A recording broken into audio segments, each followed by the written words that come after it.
ప్రమోషన్కి వస్తానని చెప్పి ఈ ప్రెస్ మీట్ అంటే ఆయన అన్నారు, ఎందుకులేండి అనవసరంగా మళ్ళీ కాంట్రవర్సీ అవుతుంది అన్నట్టు. లేదు, మీ దగ్గర డబ్బులు తీసుకున్నాను కాబట్టి నేను ఖచ్చితంగా మీ సినిమాకి నేను నా వంతు నేను ప్రమోషన్ చేయాలని చెప్పాను. అలా రేపు 25వ తారీఖు క్రిస్మస్ నాడు రిలీజ్ అవుతా ఉన్న ప్రపంచవ్యాప్తంగా ఈ సినిమా తప్పకుండా మీ దగ్గరలో ఉన్న థియేటర్లో మీకు వీలైతే చూడండి. ఒక మంచి సినిమా సమాజాన్ని పట్టి పీడిస్తున్న కాస్ట్ సిస్టమ్ మీద ప్రేమ పట్ల ఉన్న వ్యతిరేకత తరతరాలుగా నడుస్తున్నా కూడా భవిష్యత్తులో కూడా నడుస్తుంది. ఆ వ్యతిరేకత కుటుంబాల నుంచి వాటిని గాఢంగా గట్టిగా స్పృశించింది ఈ కథ. అలాగే అసమానతలు, ఈ మనుషులున్నంత వరకు ఉంటే ఈ అసమానతలు ఎన్నోసార్లు చెప్పే ఉంటారు, అయినా మనుషులు మారతారేమో అనే ఆశతోటి పనిచేసుకుంటా పోవాలి, నెక్స్ట్ తరాలకి అందించి మనం వెళ్ళిపోవాలి.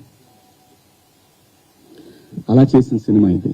అలాంటి ఒక మంచి కథతో కొన్ని యథార్థ సంఘటనలతో బేస్ చేసిన సినిమా. ఈ సినిమాకి పనిచేసిన ఆర్టిస్టులందరూ కూడా చాలా గొప్పగా చేశారు, చెప్పాను నేను.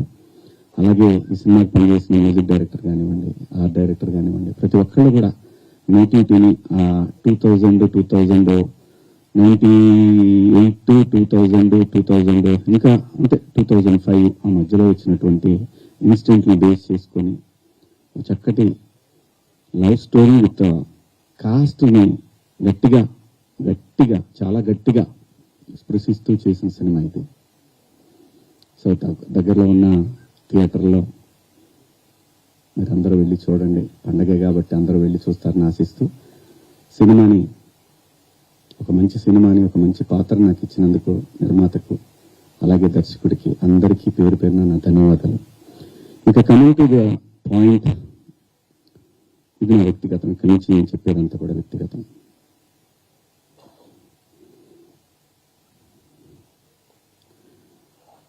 నాకన్నా ముందు చాలా మంది గొప్ప జర్నలిస్టులు లైక్ గంగాధర్ శాస్త్రి గారు కానివ్వండి, తెలుగు జాతి మొత్తం వాళ్ళ మాటల్ని వింటూ సంస్కృతిని ముందుకు తీసుకెళ్లాలనే ఆరాటంతో పనిచేస్తున్నటువంటి చాగంటి కోటేశ్వరరావు గారు, అలాగే గరికపాటి గారి ప్రవచనాల్లో స్త్రీ పట్ల, స్త్రీకున్న ప్రాముఖ్యత, వీటన్నిటి గురించి వాళ్ళు మాట్లాడే సందర్భంలో చాలా మంది చాలా మాట్లాడారు. మరీ ముఖ్యంగా సినిమా ఇండస్ట్రీ గురించి కూడా అలాంటివి చేయొద్దు, మీరు అలా చేయటం వల్ల, అలా ఉండటం వల్ల, అలాంటి కట్టుబొట్టు వల్ల బయట సినిమాలో ఎలాగైనా చేసుకోండి, మీరు దానికి సెన్సార్ ఉంటుంది కాబట్టి మీరు పరిధులు దాటలేరు,